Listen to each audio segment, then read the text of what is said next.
100% വിജയം ഉറപ്പാക്കാൻ വിദ്യാർത്ഥിക്ക് SSLC പരീക്ഷ എഴുതാൻ സ്കൂൾ അധികൃതർ അനുമതി നിഷേധിച്ചതായി പരാതി. ആരോഗ്യ പ്രശ്നങ്ങളുള്ളതിനാൽ പരീക്ഷ എഴുതുന്നില്ലെന്ന് നിർബന്ധിച്ച് എഴുതി വാങ്ങിയതായി വിദ്യാർത്ഥി പറഞ്ഞു. Ernakulam Edappally north government higher secondary സ്കൂളിലാണ് സംഭവം. ഏതാനും ദിവസം മുമ്പ് മാതാവിനെ സ്കൂളിൽ വിളിച്ചു വരുത്തിയാണ് പ്രധാന അധ്യാപിക കുട്ടിക്ക് ആരോഗ്യ പ്രശ്നമുണ്ടെന്ന് നിർബന്ധിച്ച് എഴുതി വാങ്ങിപ്പിച്ചത്.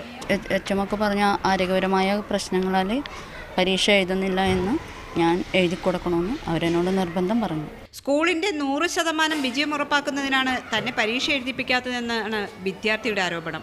100% കിട്ടുമെന്നല്ല ഞാൻ കാരണം അത് കാരണമാണ് അവർ എഴുതി വാങ്ങിച്ച് നിർബന്ധം. സംഭവത്തിൽ നാട്ടുകാരും ജനപ്രതിനിധികളും ഇടപെട്ട് DDAയും വിദ്യാഭ്യാസ മന്ത്രിയുടെ ഓഫീസിനെയും വിവരം അറിയിച്ചു. ഇപ്പോൾ തീരുമാനിച്ചിരിക്കുന്നത് ഈ കുട്ടിക്ക് 8ാം തീയതി വരെ IT എക്സാമിൽ നാളെ എഴുതാം എന്നുള്ള ഉറപ്പാണ് നമുക്ക് DO തന്നിരിക്കുന്നത്. വിദ്യാഭ്യാസ മന്ത്രിയുടെ ഓഫീസ് ഇടപെട്ടതിനാൽ നാളെ നടക്കുന്ന IT പരീക്ഷ എഴുതാനാവുമെന്ന പ്രതീക്ഷയിലാണ് വിദ്യാർത്ഥിയും മാതാവും. ഷബ്ന സിയാദ്, മീഡിയ 1, കൊച്ചി.